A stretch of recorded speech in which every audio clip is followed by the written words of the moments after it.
Hello and welcome back to Lord Fenton Gaming Plays Neverwinter Nights 2 Complete. I'm your host, Lord Fenton. In this Neverwinter Nights 2 build video, we're building the Cleric and Warpriest Tempus Chosen build. That's what we're calling it here. As always, like, comment, and subscribe my channel for more Neverwinter Night 2 builds just like this. Do not forget to hit that notification bell to be updated much more. Here's the pros and cons of this build. Let's go ahead and start with the pros. Divine Spellcaster, you don't have to worry about scribing scrolls, looking for them. No, they're memorized for you automatically. And when you get a certain amount of levels or so, you get new spells. Number 2, because you're a Warpriest, you get some nice toys like Mass Heal, Mass Light Cure Wounds, Remove Fear, Nice Auroras, and more. Now, another thing is, you'll be able to cast very powerful evocation magic, especially against the undead. Yeah, your undead killer. Speaking of undead killer, turn undead. That is very powerful stuff there. Now another thing is you get to equip all armor and shields, thanks also partly to the Warpriest, because you get the tower shield feat. You get to use warhammers if you want to. Now cons of this build is as simple as follows. You will have great will saves, but your reflex saves and a little bit of your fortitude saves are going to stink a bit. Number 1. Number 2, your Warpriest spells are going to just hamper down your cleric spell levels. So like every level of 4, they get some spells and such. You'll be a little bit behind on that. Now because your spell crafting with this build is in the 20s, you're not going to get some of the epic spells unless of course you sacrifice diplomacy, but then that's fine as well too. Another thing, you're only allowed to use blunt weapons unless of course you pick either a domain that allows you to use other type of weapons of your deity and such. That's about it for pros and cons. Let's go ahead and talk about the races. It's time to go over the suggested races. You go any with this build, but I'm going to do some good suggestions. Gold Dwarfs are actually good with this build, just -2 decks you have to worry about, and that's the downside, but more hit points when you start out. That is good. Grey Dwarfs are not bad at all. -4 charisma might be an issue due to the fact of turn undead. Use your modifiers for that. Same thing with a shield dwarf as well too, just a -2 charisma was a little bit less of a blow than of course the gray dwarfs, or they call it Dryger. So anyways, talk about the elves. Let's go over first the drow.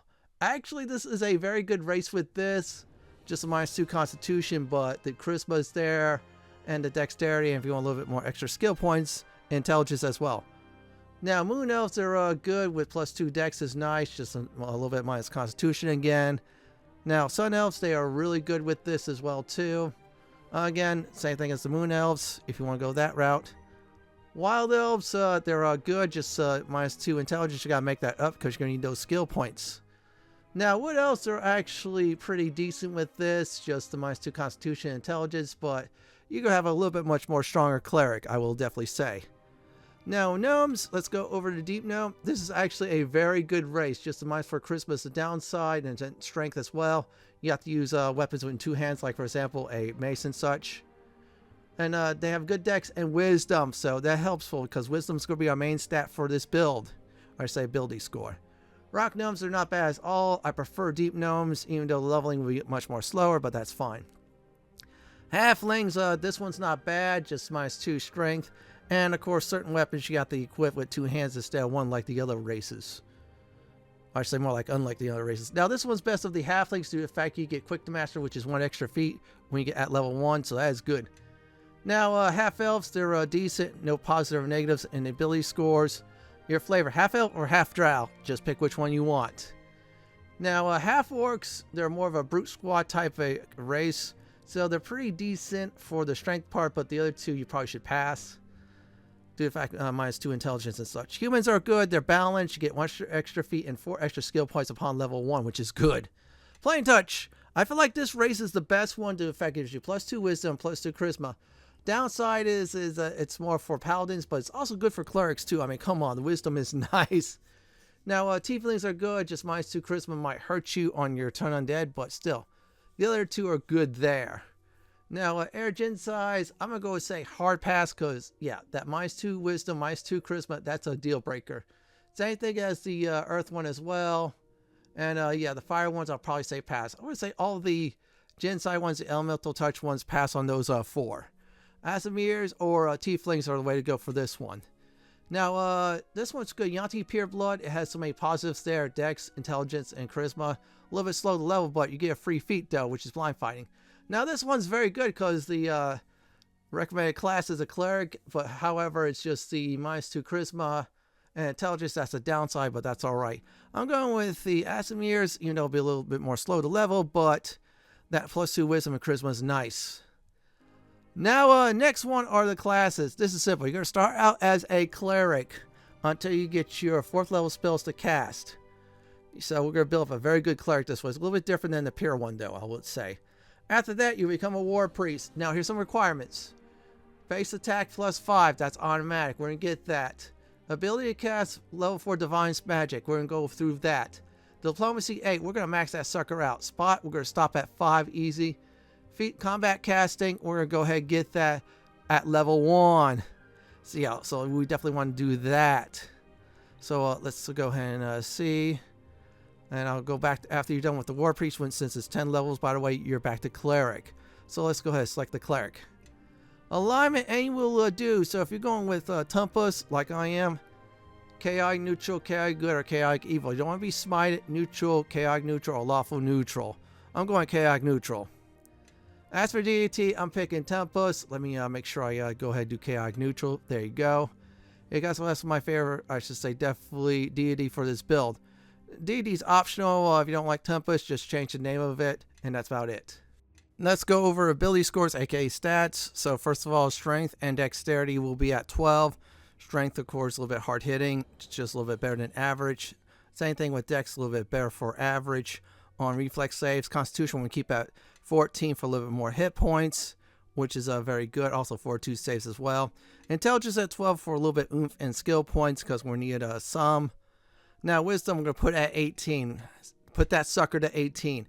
In fact, when you level up every level to 4, no matter what class you are, just character levels, you're going to be picking wisdom. And that'll be very helpful for divine spellcasting. Now charisma I put at 14. Because I want that modifier a little bit of good for, you guessed it, turn undead.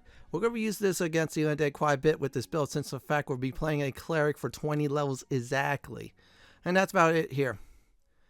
Now for a background, you can pick any what you want. I'm going to go ahead and say for safety reasons, go ahead and definitely do no background. Devout's alright. Now a good one I like is Natural Leader. Your allies get saving throws. I should say, and of course you get penalized in that, unfortunately. Let's see here. This one's not bad, but I'm going to go ahead and just be honest, just no background. As for skills, concentration, we're going to max that out. Diplomacy, talking skill, we're going to max that out. You don't like that? Put that sucker to 10, then go focus 100% on spellcraft. And last but not least, we'll put spot to 5. After that, we'll shift our focus to spellcraft.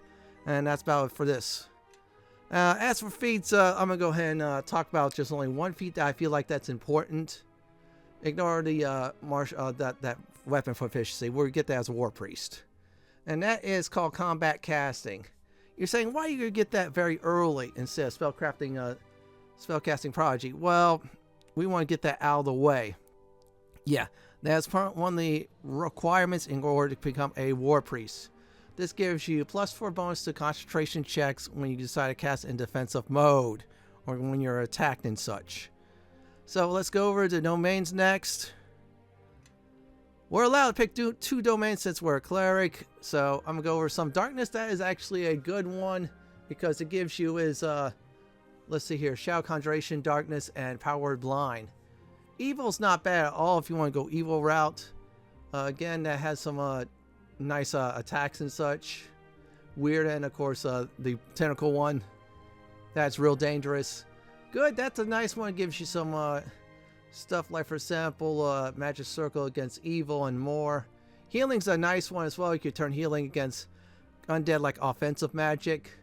Now let's see here, Sun, this is a real good one because I like this one for Clerics because it gives you, I should say, light spells like, for example, Searing Light, and of course some other ones as well too. And plus that you're turning undead become more powerful. Time, that's a good one. This gives you, if I remember right, Improve Initiate, and then Haste is great. And Premonition is nice, like a nice buff spell for you. Travel is good. You get Haste and Freedom of Movement. Trickery is good because it gives you invisibility, which is very nice. I'm going to go ahead and put time here as well. And I'm going to do an honorable mention that I have not mentioned yet before I lock it in. And it is, let's see here. I think it's War. That's a pretty decent one as well. Undeath 2 is decent. But go with Sun and Time. Those are the two best for you with this build. If you don't like Sun, pick something else. But I advise keeping Sun there because that's going to be your offensive spells for this build. You're going to start slightly slow until you become a Warpriest. Then you have better options for you. Then you get back to a Cleric. Things look really nice for you there. Your Cleric spells, aka Divine spells, are very helpful. You can interchange them out at any time. So on and so forth. Next part of this build video, suggested spells you should definitely pick with this build. So here we go. About level 0 spells and summons, you could change them out at any time. Of course, you have to still rest in order for the change to get effective. That's what's great about divine spellcasters. And also, if you have summons, go ahead and use them until you feel comfortable not using them or you're really overpowering. Let's go over the level 1 spells I'm going to go ahead and suggest. First of all, let's talk about Bless. Allies get +1 attack rolls and saves on fear. Great buffing spell. Always want to use it. There's also a potion version of that. Causes fear on weak foes. They'll run around. Great crowd control spell to use. Cure light wounds. Cures 1d8 damage +1 level, which is a maximum of 5. So it'll be 1d8 +5. So for the living, you get healed with that or heal any living. With the undead, they take damage. So this is a good DPS spell if you're facing the undead. Inflict light wounds. This is a touch spell. This deals 1d8 damage +1 level, so max is 1d8 +5. Great against the living. As for undead, if you have any undead pets, you can use this to actually heal them. So here's some more level 1 spells. The next spell is Endure Elements. That's 10/ damage resistance against all elemental types.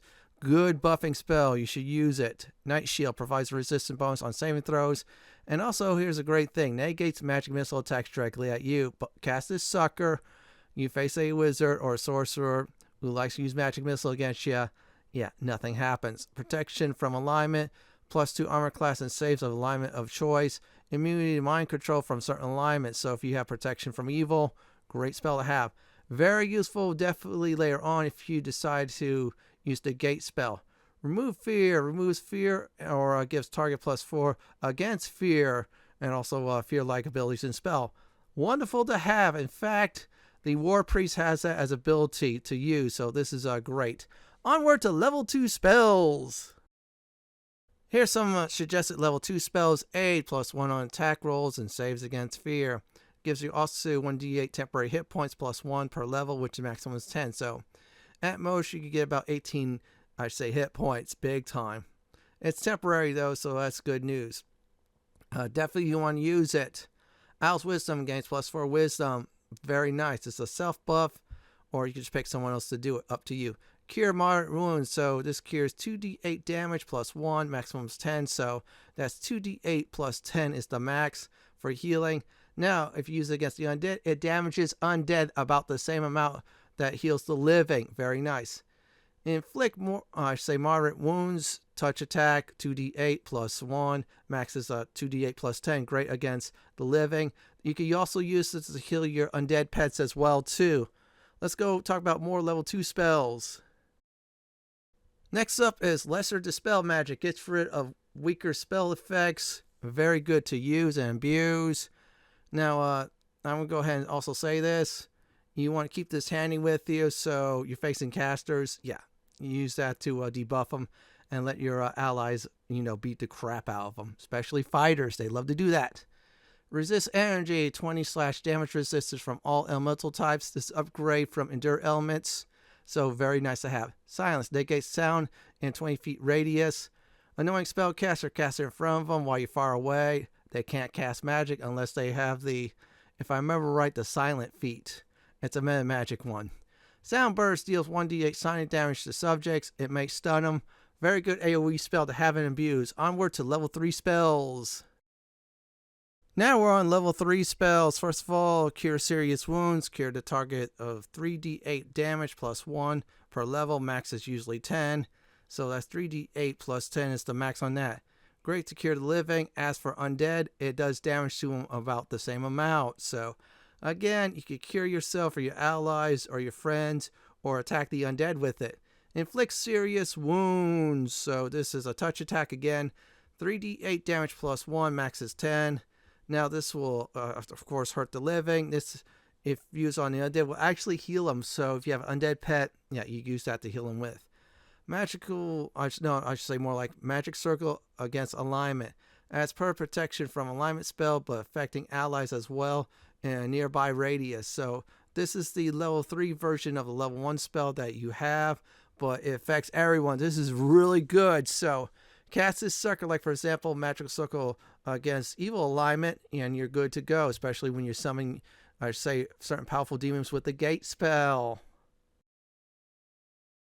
Next up is the prayer spell. Allies get the +1 bonus on the following: hit, damage, skills, and saves.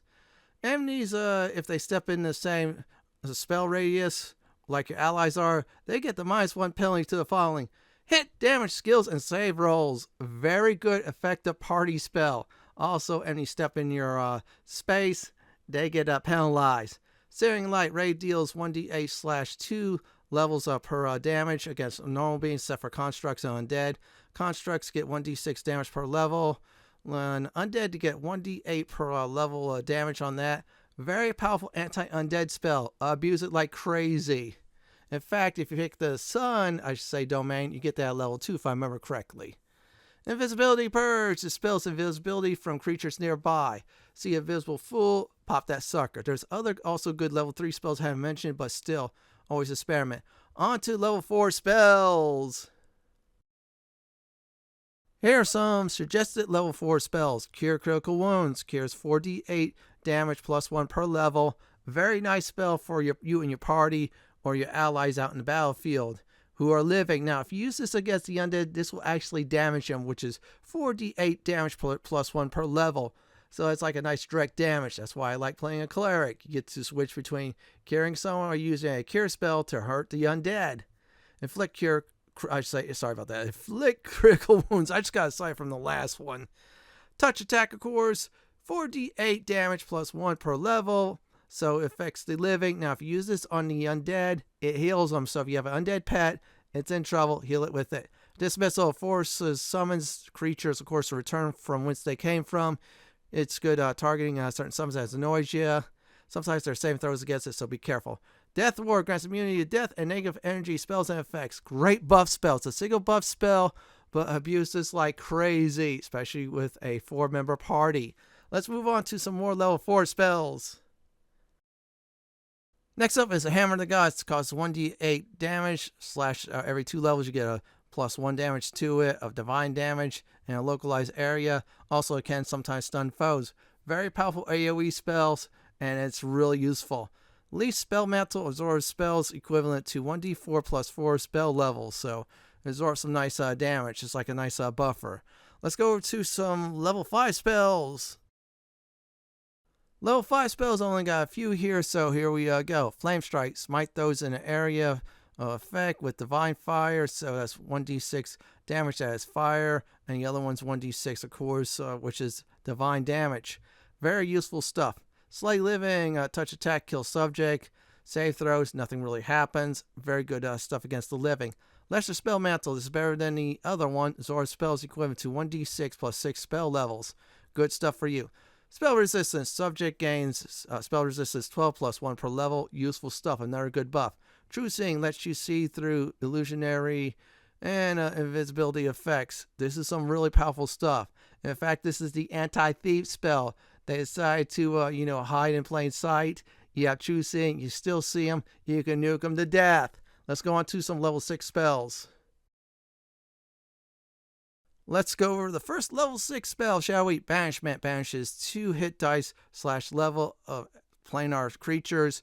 So this gives her some more summons, much more better than the other one. Blade Barrier summons a wall of blades, dealing 1d6 damage per level, of course, to those who try to cross it.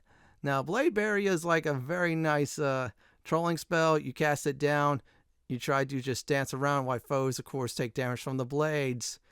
Now, Harm, deal 10 points per level damage to target, max is 150.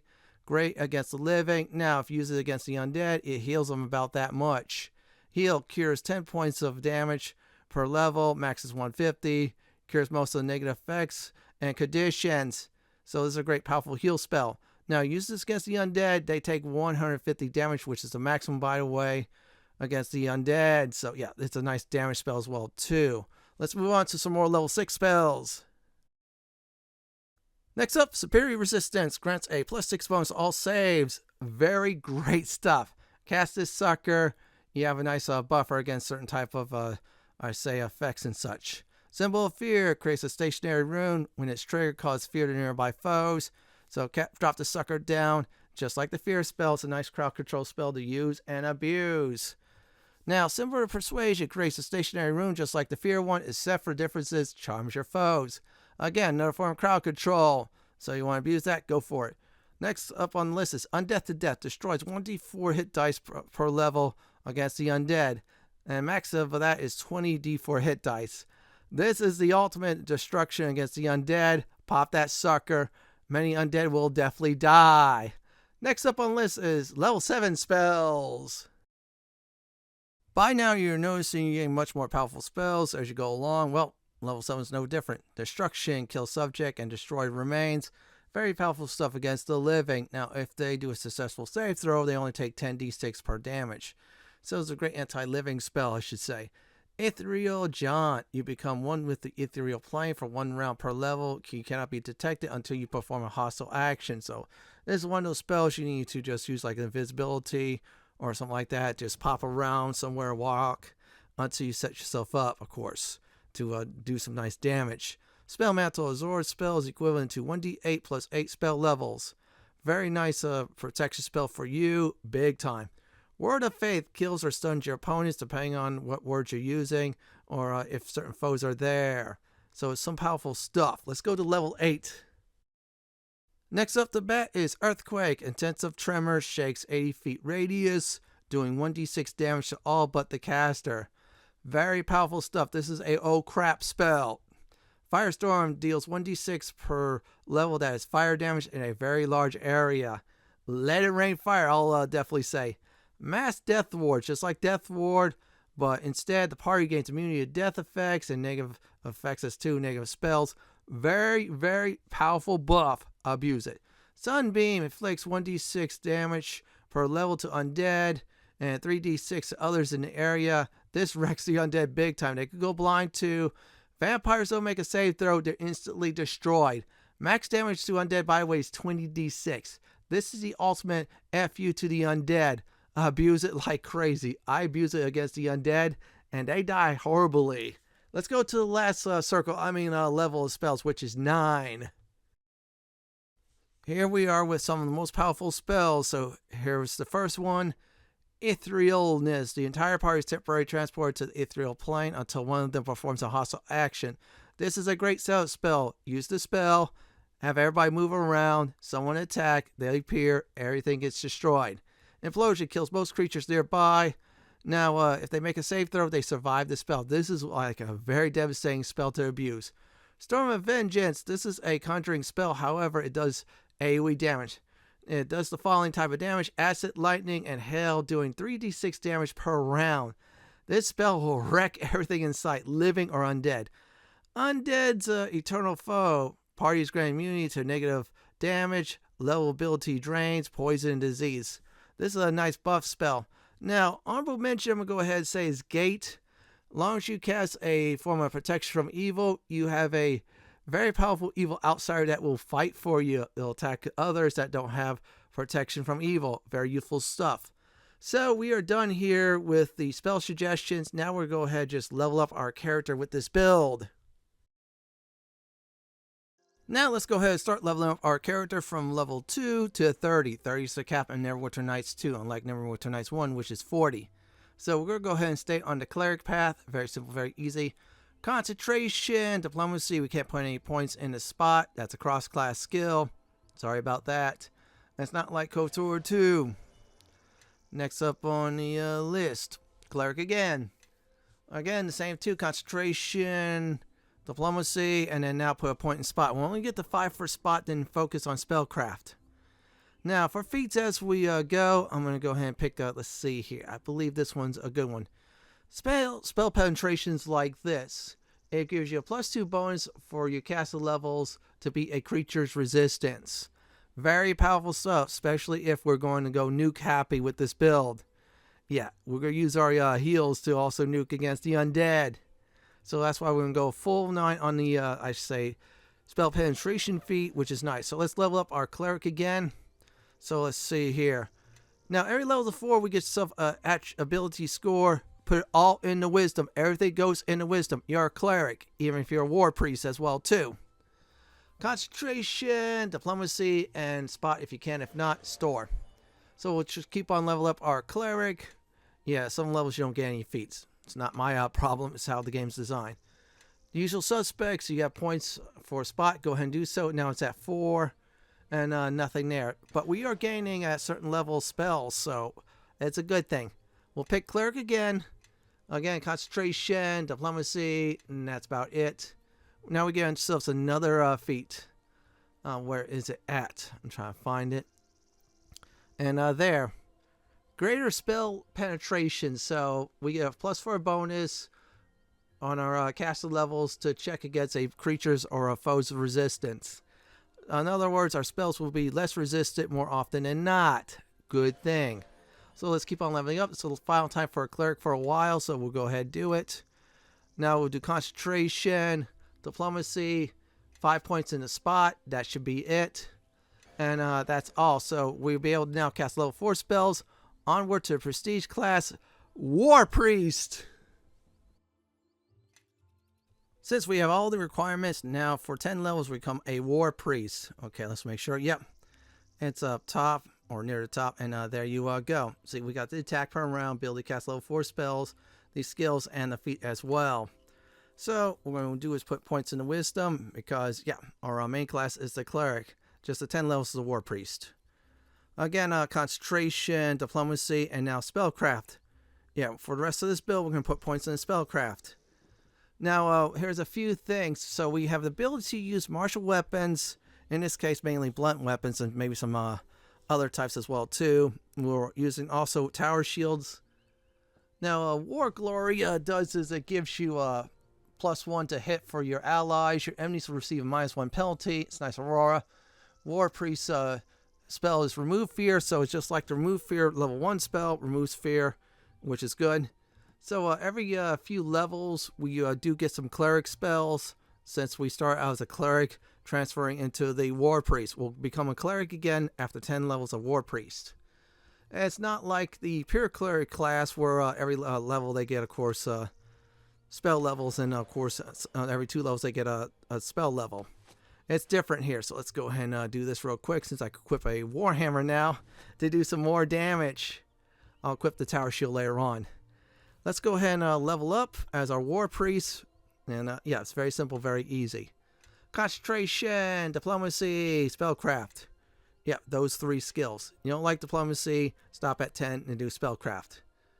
Now we get Inflame, which is very nice. Let's see what my notes say on that real quick. And let's go ahead and look. Inflame does the following. It does is at level 2, Warpriest can grant herself and her allies a bonus to saving throws versus fear. It's +1. It goes up every 2 levels, which is very nice. I decide to do spell focus evocation, so this way our evocation spell is more potent. Honorable mention is necromancy, or if you want conjuring, if you want a little bit more powerful Storm of Vengeance. Up to you on that, but I prefer evocation on spell focus, which gives us, if I remember right, a plus bonus with when we use those type of spells. That's some powerful stuff. That's about it. So let's keep on leveling up our Warpriest. And let's see here. Okay, let's do concentration, diplomacy, and of course spellcraft. Very easy 3 skills. And now we get Mask Cure Light Wounds just like the spell itself. So what it does is heals your allies around you. Now if any undead, if I remember correctly, steps in the way, yeah, they take some damage. So it's a very nice spell. You don't have to use a spell slot. It's a decent heal spell. It's like very helpful. So let's keep on leveling up our Warpriest, shall we? Yeah, we're calling Warpriest for now until it's done to Prestige class. Neverwinter Knights 2, that's just 2 levels.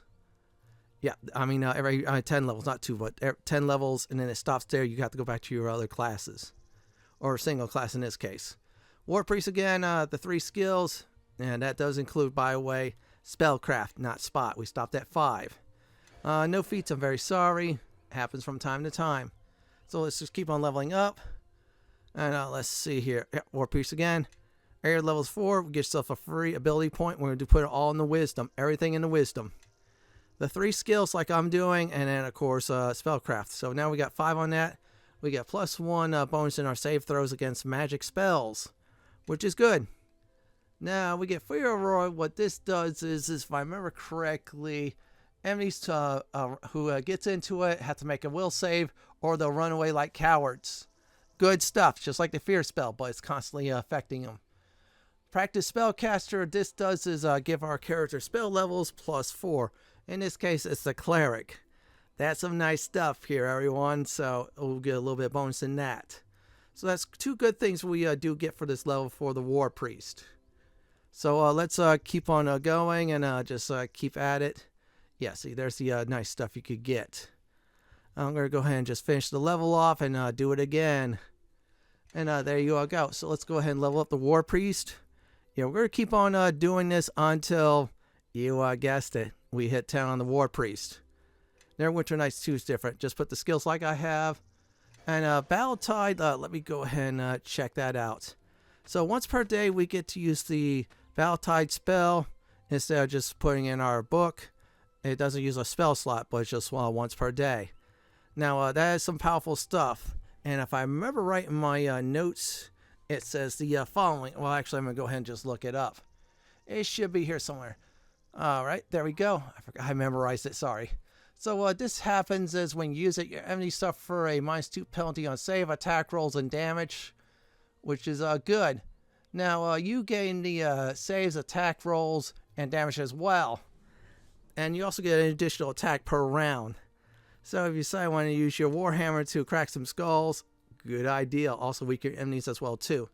Go ahead, level up the Warpriest again. So pick the skills, which is concentration, diplomacy, and of course spellcraft. And we get another spell for the Warpriest. Yeah, they get some single-use spell. Haste, just like the haste spell, double movement speed, extra attack per round, and other goodies as well too.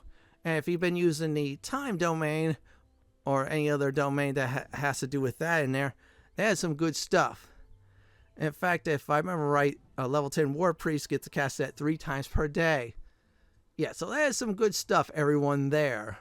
You just cast on yourself and your favorite 2 allies without spending a spell slot.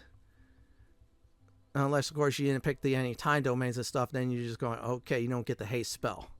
Shame on you. Just had to say it. Now we'll level up the Warpriest again. And we'll go ahead and just do the 3 skills. You don't like diplomacy, stop at 10 and focus, I say, on spellcraft. Now we get ourselves another feat to pick. So, yep, we get to do that. So let's see here. Should be here somewhere. I'm trying to look for it. I think I'm going to go for... Yeah, okay, Greater Spell Focus. So instead of +1 bonus when we use a certain spell, and I say in the spell school, for instance, evocation, we get a +2 bonus on that, which is very good though. In other words, we use that on our enemies, we get edge against them with those type of spells. So let's level up the Warpriest. Alright, there we go. Now what we'll go ahead and do is Wisdom. So, yep, there you go. Put your points in the Wisdom. We're doing at level 16. Put the points in the 3 skills like I have. And there you go. And now we get Mass Heal. Just like the level 9 spell. It affects everybody around them once per day. By the way, that is some powerful stuff. It's like a, oh crap, heal button. And that's very good. You don't have to use a spell slot. You can put something more offensive into it. Which is some very nice stuff. So let's go ahead and level up the Warpriest one more time. We'll hit level 10. After that, no more Warpriest. We're back to Cleric. There you go. Let's go ahead and select that one. And the 3 skills, and that should be it. And we get one more feat. I'm going to go ahead and explain it now. This feat does is gives you, in a 30 radius, your allies 20 extra hit points with you being slowed down. But here's the deal. That's some good stuff. It's a party favor ability to use in the battlefield. Let's go back and level up the Cleric. For the rest of this build, we're sticking with the Cleric class. For the next 3 levels, it's the non-epic Cleric. In other words, 1 through 20. We're going to go ahead and finish that off. And there's the one I just explained. Yeah, by the way, in a placeable foe, you slow down in movement, but everybody else gets that nice hit point benefit. So there you go. Warpriest, we cannot select it no more. We hit 10 levels. That's it. Cap. Now let's go ahead and select back to the Cleric. Yeah, this is very easy build to follow. Concentration, diplomacy, and yes, spellcraft. Don't like the talking skill, stop at 10 with the diplomacy and move on to more spellcraft. Okay, we give ourselves another feat. I like toughness, so here's the deal. Toughness is you get 1 hit point per level. So if you're taking it at 20, you get 20 extra hit points because it's retroactive. A little bit extra hit points helps, and plus, it's a prerequisite for epic toughness, which is more hit points. So let's keep on doing the Cleric. There you go. And let's see here. The 3 skills I just mentioned. Very simple build, though, to follow with these skills at least. And there. Let's see here. Nothing else is there. We're just getting more spells, by the way. And yeah, I'll just show you. And yeah, see, there you go. Now we're at level 7. Probably get level 8 next. We'll get to 9, don't worry. Let's go with Cleric. Put all points into Wisdom. We have 23 Wisdom. We're going to go ahead and fix that odd number problem when we get to the epic levels. Just do the 3 skills, and that should definitely do it. And there you go. From here on out, we're epic characters. So that's 10 levels of epic clericness. So let's go ahead and select the Cleric. There you go. Same skills, the 3. There you have it. Diplomacy and concentration will be maxed out. Spellcraft will be at least 20, which is pretty good though. Not great like the other 2. Now we're epic characters. Now I'm going to go ahead and select the extra wisdom. You're saying, why is that, Fenton? Here's the deal. Every, I should say, even level, I should say, number when you put in a ability score, you get a, I should say, mod number boosted up, which is useful for spells and more. We're going to have 26 total. So if I remember correctly, I think it's, let's see here. Okay, that is actually +8. So we have a modifier +8, which is good. We'll use it towards our spells or anything else on the matter too. So that's why I did the extra wisdom.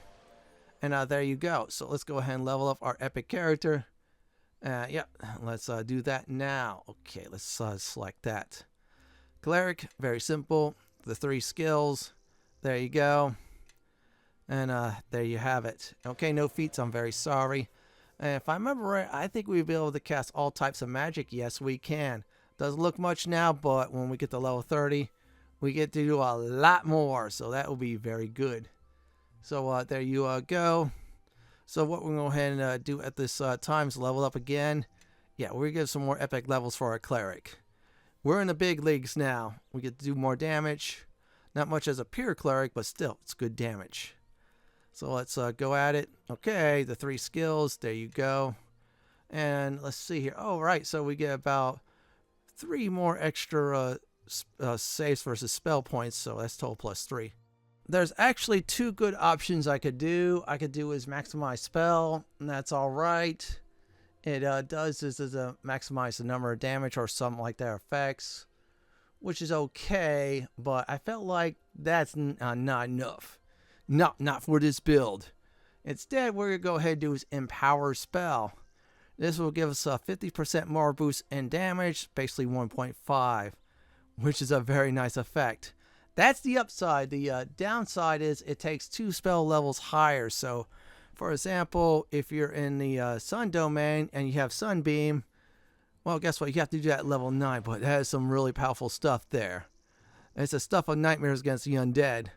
So let's just keep on leveling up our character. This is level 24, one of the last 2 to put ability points in. Do wisdom, put all points into wisdom. And now because we have that, of course, +1 wisdom from level 21, the next time we level up, it'll be an even number. So let's keep on leveling up our Cleric. And there you go, the 3 skills, concentration, diplomacy, and spellcraft. If you don't like diplomacy, keep it at 10 and put the rest in spellcraft. Again, we get some feats, and this time we're going to go ahead and open up the Epic Closet. And this time we're going to go ahead and do is Epic Spell Penetration. It replaces the other two spell penetration feats, and we get +6 bonus on our caster level. So this way our spells will be less likely to be resisted than, of course, our foes trying to do spells against us. So we do more damage. So let's keep on going. Yeah, there you go. Just do like I did for the skills. Sorry, no feats. Happens from time to time. Let's level up one more time with the Cleric. Okay, there you go. And let's go into skills there. And we get ourselves another feat. Let's go in the Epic Feat Closet. Epic Spell Focus, Evocation. It'll replace the other two. However, we get a +3 bonus to our spell save DC when we use those type of spells. In other words, we have an edge in combat with evocation spells. And that Sunbeam, you name it. Unless you did Necromancy using the heal spells as direct damage. So yeah, you're naughty, but that's powerful stuff against the undead. Alright, level 28, we're going to put our point of wisdom. We have +8 mod on that, so we're really good. So our cleric spells will be a lot more potent now. So the 3 skills like I'm doing, sorry, no feats. Now we're going to be at level 29 character level. That's 19 for the cleric. Concentration, diplomacy, and spellcraft. And there. Let's go ahead and see what we're going to go ahead and do. Last time we get a feat I decided to do is Epic Toughness. That is 30 plus extra hit points. So that's survival, baby. And if you do have any of the epic spells because you put more into spellcraft, then I would say is Vampiric Feast is the way to go. Now we're at level 30, the last level. So put all your skills like I am. And that's about it. We are done leveling up from level 2 to 30. Our next part of this build video is gear and more advice. As always, gear is different for ability scores, I should say attributes. When you have to deal with items for Neverwinter Nights and Neverwinter Nights 2. And Neverwinter Nights 2, in order to get +10 for wisdom on an item, it has to be an item with +10 wisdom. It cannot be one item 8 and the other item 2. No, it'll go for the highest number, which is 8. It'll stay at 8. You definitely want to get wisdom, and next is dex and constitution. You want to get strength, that's fine as well. Charisma helps for your, I should say, definitely turn undead. Look for any immunities, that is great. Look for any, I should say, boots of speed or any haste items, especially haste up your weapons.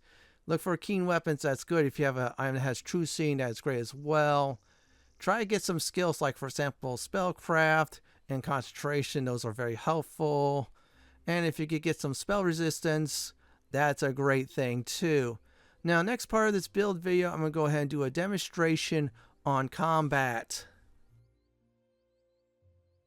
For this combat demonstration, this first part, we're going to go ahead and show off against foes who are not immune to critical hits, who is not immune to sneak attacks. In other words, you could do some serious damage against them. So with my summon, I'm going to go ahead and have some fun against these enemies. This time, the lizard folks. Yeah, we're going to kill a whole bunch of them in the future in a future game. So you could use any form of direct damage or nuking magic if you want to take out a whole bunch of foes. Let's go ahead and just use the quick bar. And let's see, I'm going to go ahead and just do a empower, empower flame strike. And that took out 3 right away. I'm going to go ahead and do implosion to take out most of them. With our vampire helper here, things will be much more easier. So if you don't have a summon, still nuke away. And you'll be very powerful. So yeah, so you almost take them all out. Yeah, and that's about it. Yeah, that was a quick battle. What about folks that are immune to critical hits and such? No problem, especially the undead. In fact, the undead, yeah, they get rocked like crazy. Let's go ahead and take out a large raiding party of them. Yeah, they're going to try to, get to Neverwinter. Big mistake. This isn't like the Neverwinter movie. So remember, you have certain heal spells you get to use as a nuke. You're just thinking, you're serious, right? And you also have Turn Undead and Sunbeam, Undeath to death for undead foes. Now, Evil Outsiders just did like, I should say, with foes who are not immune to critical hits, though. That's the downside of that. But upside is you can do a lot of damage. Yep, see, we're working these undead really quickly, and that's that. So, here's some final advice. You're going to start off slightly slow until you become a Warpriest, and you get some nice party favors. If you have party members with you, have them to shield you so you buff up go nuke happy, and that's about it. So when you get back as a cleric, you become more powerful. You definitely, when you have the Sun's Beam spell to blast everything in sight. Your undead's bang. You wreck undead like crazy. Well, everyone, this is it for my Neverwinter Nights 2 complete Cleric and Warpriest Tempus, or your favorite deity line chosen build video. This is Lord Fenton signing off. Thanks for watching and have a great day or night. Do please stay safe. Please subscribe to my channel for more Neverwinter Nights 2 builds and content just like this. If you like what you see, then pick my suggestion on the upper left hand corner or YouTube suggestion on the bottom left hand corner. Definitely enjoy the view and music, everyone.